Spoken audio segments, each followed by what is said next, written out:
ವಿಜಯಪುರ ನಗರ ಕ್ಷೇತ್ರದ ಬಿಜೆಪಿ ಶಾಸಕ ಬಸನಗೌಡ ಪಾಟೀಲ್ ಯತ್ನಾಳ್ ನೇತೃತ್ವದಲ್ಲಿ ಕೆಲ ಮುಖಂಡರು ಉತ್ತರ ಕರ್ನಾಟಕ ಭಾಗದಲ್ಲಿ ನಡೆಸಲು ಉದ್ದೇಶಿಸಿರುವ ಪಾದಯಾತ್ರೆಗೆ ನಮ್ಮದೇನೂ ತಕರಾರು ಇಲ್ಲ, ಆದರೆ ಯಾತ್ರೆಗೆ ವರಿಷ್ಠರ ಅನುಮತಿಯನ್ನ ಪಡೆದುಕೊಳ್ಳಬೇಕು ಎಂದು ಬಿಜೆಪಿ ರಾಜ್ಯಾಧ್ಯಕ್ಷ ಬಿವೈ ವಿಜಯೇಂದ್ರ ಸ್ಪಷ್ಟಪಡಿಸಿದ್ದಾರೆ.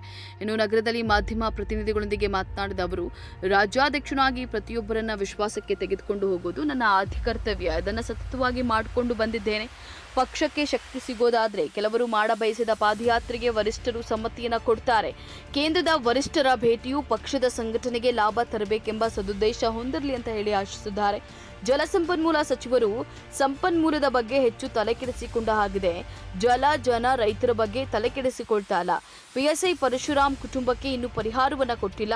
ತುಂಗಾಭದ್ರಾ ಡ್ಯಾಂಗೆ ಮುಖ್ಯ ಇಂಜಿನಿಯರ್ ನೇಮಿಸಿಲ್ಲ. ತುಂಗಾಭದ್ರಾ ಜಲಾಶಯದ ಗೇಟ್ ಮುರಿದ ಘಟನೆಗೆ ರಾಜ್ಯ ಸರ್ಕಾರದ ನಿರ್ಲಕ್ಷ್ಯವೇ ಕಾರಣ ಅಂತ ಹೇಳಿ ಟೀಕಿಸಿದ್ದಾರೆ.